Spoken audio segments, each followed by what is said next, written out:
This is Shirly Young. Some know her as the former vice president of General Motors. Others know her as an influential cultural ambassador between China and the U.S. Shirley was instrumental in bringing both the Peony Pavilion, Quinchu Opera to New York, and the USA Pavilion to the 2010 Shanghai World Expo. Born into a diplomat's family, Shirley carries on the legacy of business, educational, and cultural diplomacy. Madam Young, thanks for joining our show today. Nice to be here. Yes, I think some of our audience knows you and others may not. So it's going to be a fascinating conversation about your insight about China from abroad, which is quite fascinating to me. Tell me about your experience. Where were you born and how did you get to where you are now? Now, that's a big question. Let's take it step by step. Well, I was born in Shanghai, Okay. Child of diplomatic parents. So actually, we just happened to be here when I was born. I was here for 2 years, so I have no memory whatsoever about China, and then we left. I have one sister born in Geneva, one sister born in Paris, because we were diplomats. And then we went to the Philippines during the Second World War, which is where we had a very interesting experience of going from a 20th century lifestyle to a 19th century lifestyle as the war progressed. Villa Home was turned into basically a farm. Right. So actually I had a very interesting, I went to school with a hoe, you know, I learned how to plant and things like that. Yes. But anyway, we actually enjoyed ourselves. It was fun being You have happy memories of that. I do. Yeah. Eventually school stopped and transportation stopped and, you know, tap water Oil stopped ran and out electricity and, stopped. sure. And so we went back to that lifestyle. But then we had no books either. So we had only 4 books. So one of them was Little Women, and we read that over and over and over and over and over again. Then I came to the United States, and so it was quite a shock when I was 10. It was quite a shock to come into a regular school.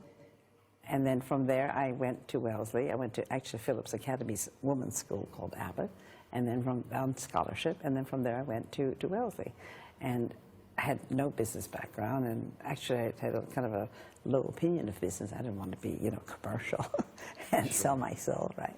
But when I left school, I wanted to be a diplomat. I had no country. There was an American. I wasn't. I mean, there was no China to be a diplomat from. So as a result, I kind of was unsuccessful at getting a job, and I finally ended up as a trainee in a market research company. And actually, that turned out very interesting because I was always interested in people and how they work and think. And I learned a lot about that. And in fact, kind of we invented the field of market research to a large extent because we were the leading company. Shirley Young spent more than 20 years at Gray Advertising, working in a wide range of industries with many of the world's leading marketers. Due to her excellent performance in the marketing industry, Shirley was poached by General Motors, the giant in the U.S. auto manufacturing business. At that time, marketing was not considered a significant role for a company's economic development. Big companies like GM held the view that they understood the market better than their competitors and consumers. They always said, the consumer doesn't know what they want. We know what they want. We will tell them. We know what they want. We'll brand it and they'll buy it. Right, exactly. Sure. A funny little, easy example. People who were in the coffee business assumed, that, and all the experts said, you know, dark, rich, strong coffee is the best coffee, right? Well, we did research, and they like kind of mild, bland coffee. They called that other coffee bitter. So they didn't want that strong, robust coffee that the experts like. In vehicles, there, some people are looking for the sporty experience. Some people are looking just for basic transportation. So those are 2 completely different groups, and completely different groups to appeal to. After joining General Motors, Shirley served as Vice President for Consumer Market Development at GM's headquarters, working across the various marketing divisions of the company. From 1988 until December 31st, 1999, she was Corporate Vice President of General Motors Corporation, involved in development of GM's $1.5 billion joint venture in Shanghai. About a year before it was to come off the line, I felt that we needed to start developing the brand. What was this brand Buick going to be? Right. Who's going to buy it when it's on the lots? Exactly. Right? But that was not the tradition in China at the time. At the time, cars were sold. The key problem was to manufacture well. Secondly, the way it was sold was almost based on price. You could go to a market in Beijing, about 15 people would pull on your shoulders and come buy a car from me, and it would be based on price. So it was just a transaction. Even the same brand would be sold by all different people, but not on any benefit, just on, I'll give you a better deal. Right. So we said, we don't want to sell that way, because this brand needs to live and not be sold just on price. So I suggest that we hire an advertising agency, which would have an organization understanding marketing and be able to work with our people to develop what was going to be the Buick brand that was coming off the line in about a year.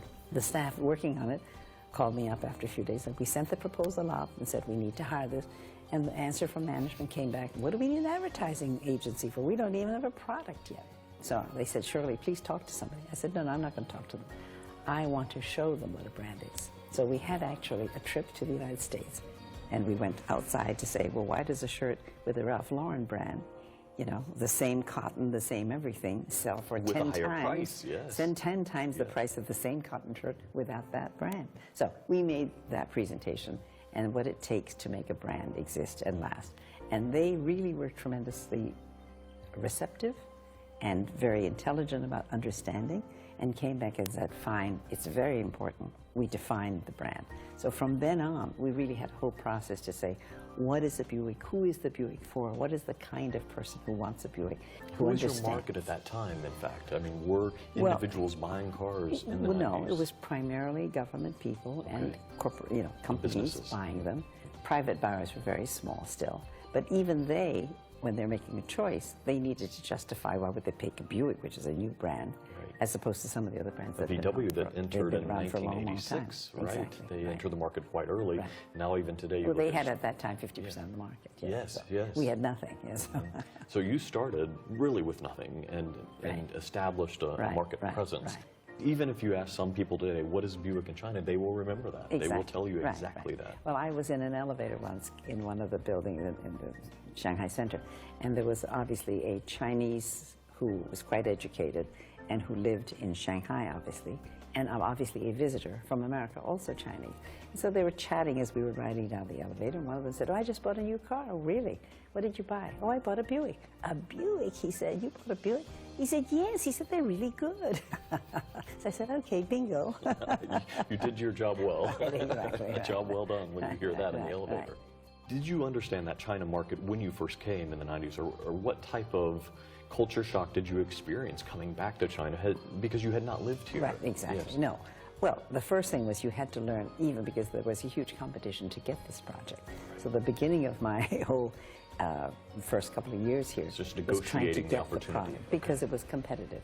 And we were actually ultimately side by side compared for a whole year.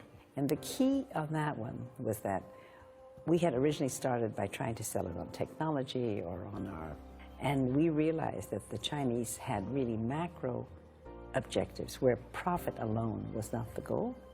It really was to build a modern auto industry.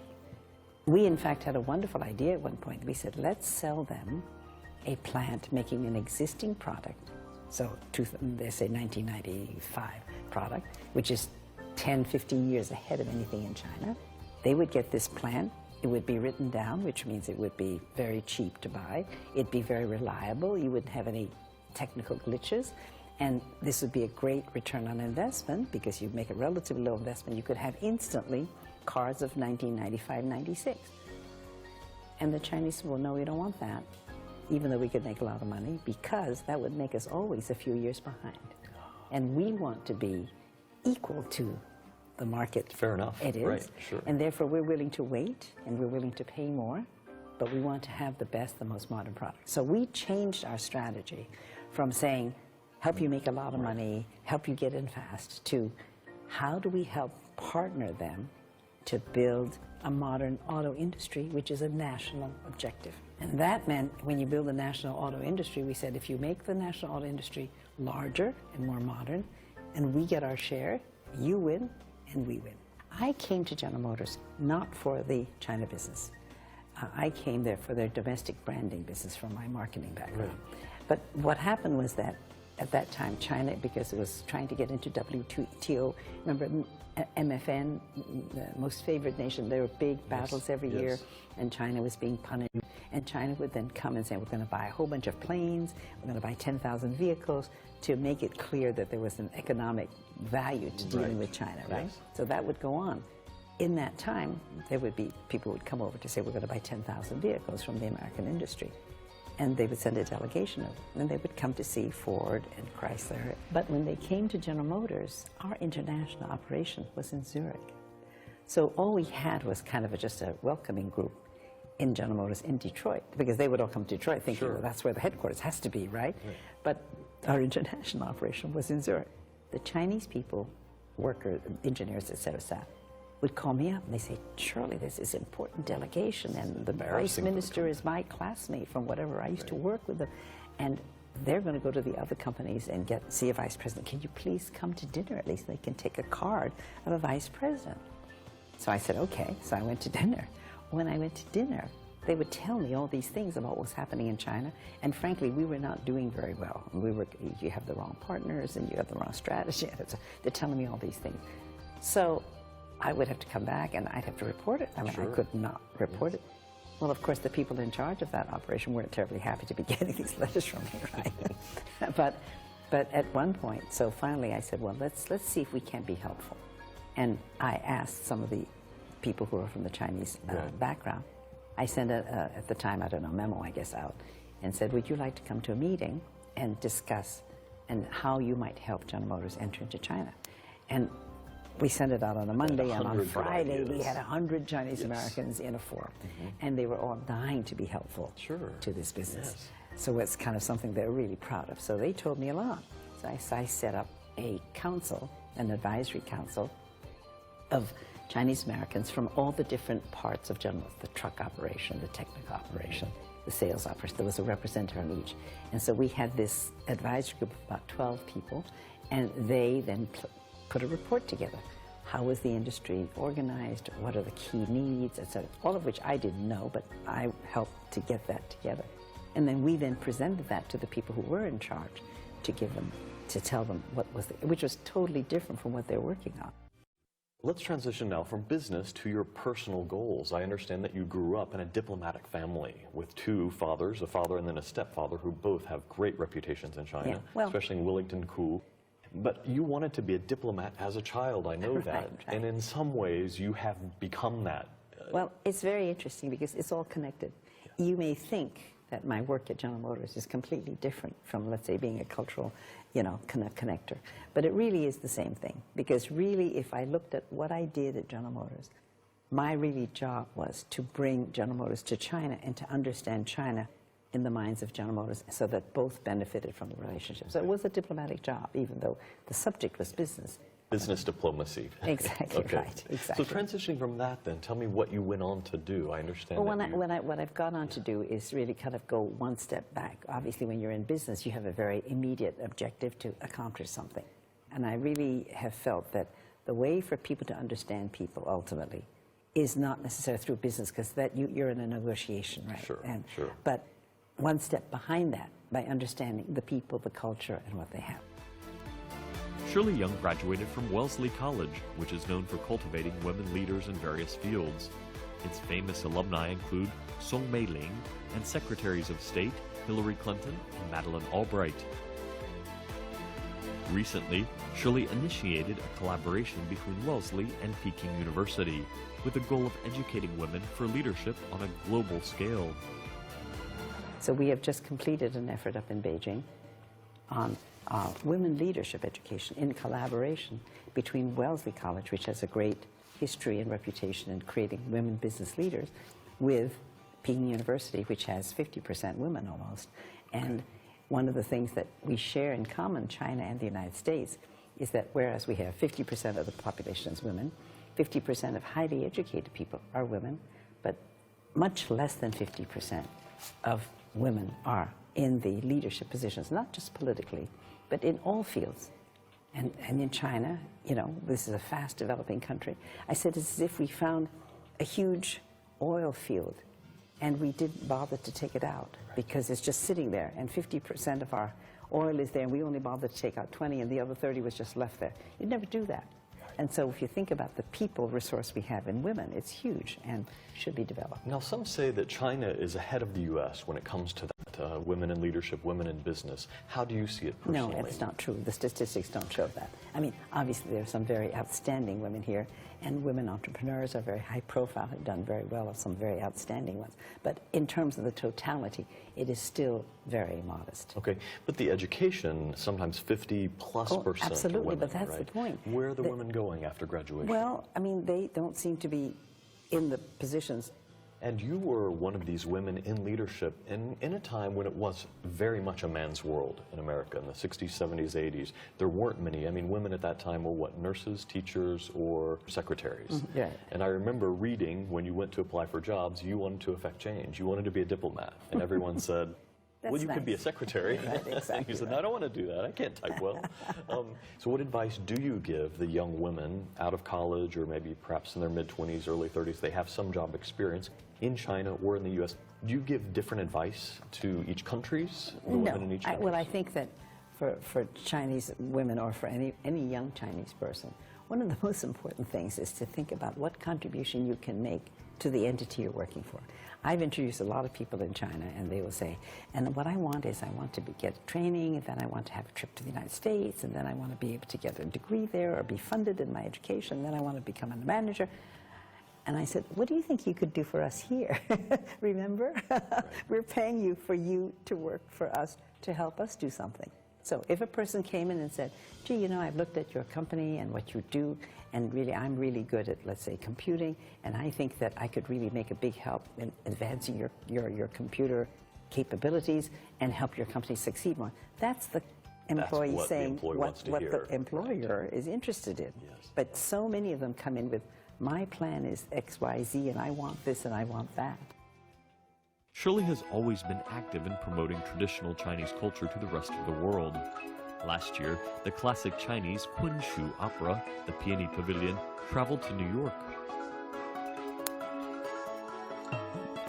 The Peony Pavilion is a love story that contains both dreams and supernatural elements.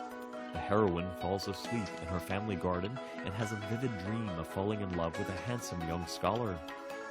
The original opera requires more than 22 hours to perform completely, so this shortened, adapted version makes it easier for modern-day international audiences to enjoy. I understand that you led the Peony Pavilion's performance in America. Yeah. Well, this is part of a kind of an overall strategy where, as I said before, cultural experiences help people understand the other country. Unless you see the other side of China, people are terrified with your economic power, maybe your potential military sensational power, media, and it's like right. a bad guy out there. I said it's like meeting a person, all you know is he's terribly rich. But then if he talks about his children or his spouse, suddenly maybe you like him, right? Right. But you need to know personal, more things. once it's personal, he loves right. music just like you love music. And so suddenly this is a person you could like. So what was this about? This was just one example of bringing the best of Chinese culture to the best place and to the best audiences who are sophisticated and culturally advanced in America. But why Kunjun Opera? The Metropolitan Museum has a beautiful Chinese garden built 35 years ago in one of the first collaborations with China. This is the garden in the Metropolitan Museum. Wonderful. And the director of the Asian galleries at the Met saw a report on the performance which goes on in a garden out here, Tandun's Peony Pavilion with Zhang Jun, which is in Zujiajiao. And he said, gee, I wonder if we could do it in our garden. And this was his idea. Right. I said, let me find out. And I talked to Zhang Jun, I talked to Tandun. They said, let's do it. So that's why, that's what the initiative of the idea is. They had never done performance in that garden before. So it was very exciting to the Metropolitan Museum patrons, supporters, and audience. It's a visual, auditory... It brought to life this beautiful space. Okay. And how did the Americans receive that? We had subtitles. It was in this beautiful space. We actually piped it into their theater, which is in the same museum. So 700 people were there. I also like this book because it explains the place, it explains the history, the context, and the story, as you said. If we don't understand the story, it's just a lot of loud noises sometimes. Right, exactly. Well, so it was, small. I mean, it was only 70 minutes. And it was in a beautiful context. So people really found it very, very engaging. So I was very pleased with that. Okay. This isn't the first pavilion that you were involved with. I understand you were also involved with the USA Pavilion at the 2010 Shanghai World Expo. Is that right? Yes, that's correct. Well, actually, the USA Pavilion, I mean, I'm an American citizen. One of the things that happened, and when you talk about cultural differences, people have to understand in America, all activities are not just decided by the government. The government has actually, even Mr. Obama has limits on what he can do. If Congress doesn't decide to fund something, it doesn't happen. So sometimes people in China have a hard decision. They say, Obama said we're going to do it. How come it's not done? Okay, well, Congress doesn't want to do it. It wasn't passed, right. When the American Pavilion was suggested, it was actually in a period when the transition was from one administration to the Obama administration. And actually, the funding for it was not committed, and it had to be privately raised. Well, there was nobody actively doing that because we were in the middle of changing from one administration to the other. So the Chinese were very, very worried, and I heard about this and said, this was in 2008, that, oh my gosh, this thing has happened in 2010, and there's nobody doing anything about the American Pavilion. It takes a long time to put a pavilion up. Yes. So as a result, one of the first calls that I made when Gary Locke became ambassador is I said, Gary, I want you to know about this. There is this pavilion, got to do something. And we got to do something. And then we also sent letters from the Committee 100 to the State Department, to Hillary Clinton, as well. And as you know, she came in January, very early, to China and heard from the Chinese as well. You've got to get a pavilion up, otherwise this is not going to be a successful expo if the America is missing from this. So the question was, all right, number one, there was the money raising. So we helped a little bit on that, but Hillary Clinton was very active on that, and many people were. But the issue was then, what's the content? Because you had to put content together, not just too, a building, which was also quick. This is a great opportunity to showcase the contributions that Chinese Americans have made. And it is a uniquely American statement. No other country could show that many Chinese Americans. Influential Chinese Americans at that, right. In their country. Right. So we thought it's a great statement about America. So the way we executed it, though, was to have 10,000 people submit their photographs. 10,000? Yes, Chinese Americans online, and it was organized by their last name. So all the Youngs were together, all the Maos were together, all the Chens were together, and it was called, a 100-name wall, because as you know, in Chinese, we supposedly have 100 xin, right? Actually, there's more, but through the communities to get people to put their pictures up. And we even had organizations helping older people who didn't know how to do that in old age homes and in young people's organizations in schools to put their pictures up on this wall, which we did. And that was a key of the Expo American Pavilion. And it really made a statement about, this is America. We embrace all nations, including, obviously, Chinese Americans, which is very meaningful in China since the Expo was here. So, for example, then we took the well-known ones. For example, Yo-Yo Ma was on the Ma wall, and we had about 5, 6 little slides about his progress and having him receive a Medal of Freedom or whatever it was. And that was what it was. So we had all these different people from all different parts of life, military people and lawyers and dancers and, musicians and business people, etc., and on this wall to show that. Tell me about the American Chinese group. I know we've seen TV series like Beijing Ren Zai Niu Yue. We all have this, this image but those of Chinese. Those are people who are much more recent immigrants, right? Okay. But the Committee 100 are obviously all Americans, second, so they've third, been fourth, around. fifth generation. They've been there for quite some time. But they still care a lot about China, and they care a lot about the relations between the United States and China, and also to protect the interests or to foster the interests of Americans of Chinese background in America. Okay, and is it limited to 100 people, or No. is that just the name? Well, when we started, we were 40, but we thought 100 sounded good. Okay, good. And So I was now the you're first much chair more. for 5 years, so we thought, okay, let's be ambitious and aspire to. And now we have, I think, 160 members. Okay, but it's by wonderful. invitation, and it's really from all different sectors of society. And Caucasians cannot join, is Unfortunately, no. You have to have a Chinese background. Okay. So, and we've sometimes had people who've said, well, I'm half Chinese. I mean, like 1/4, does that count? count? Right, exactly. Now many Chinese parents choose to send their children to study abroad, and USA is always one of the major destinations.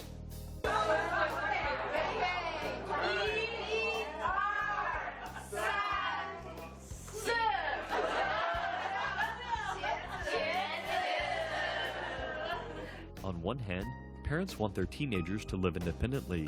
But on the other hand, they fear that the children are unable to take good care of themselves.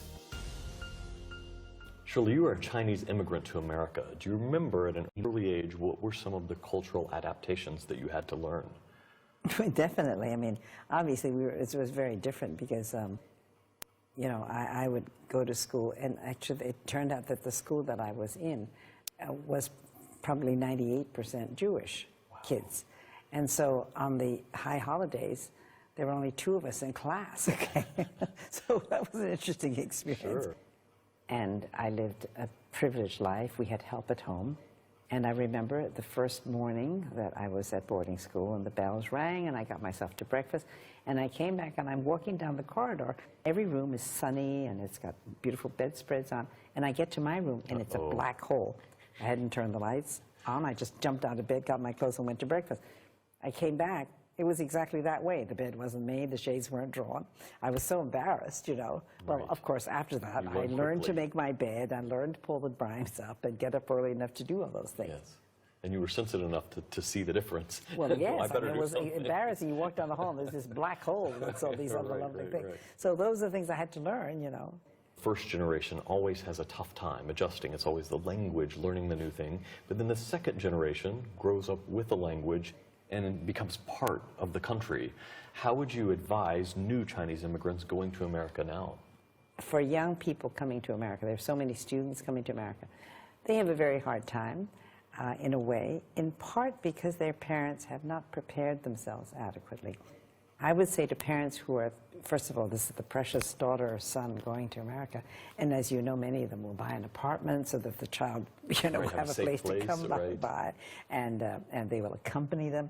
Actually, the kids, frankly, don't want their parents, you know, next door when they're at college or whatever it is, because I think young people are very adaptable. But they should have some skills, and parents should provide them with some of those skills. For example, let them go out and have the experience of having to buy some groceries and fix your own meal. Not just I had a instant young friend who would just go to Chinatown and buy Chinese food, fried rice, and put them in 7 different boxes. And then every day he'd take out one of the different boxes, so that was his meal. Right. So that's not the most healthy or the most ideal way. Right. But I think they need to learn some independence. Let them, you know, figure out how to wash a dish, okay? And their laundry. And how to clean and how to do your laundry and have some practice. So for example, actually one of the things I think is very helpful for parents sending the kids over is let them go to camp for one summer. You know, it's only 6 weeks or 4 weeks. And they will have their first experience away from home in an American environment and learn how people live, which is very different from the way people live here. So you're suggesting even Chinese children to go abroad for a summer camp? For Yeah, absolutely. 2 weeks, 6 weeks. Exactly. They're usually 3 to 6 weeks. And I think it's a great experience for them. And I think, you know, I've recommended that to many of my friends, and they've had a wonderful time.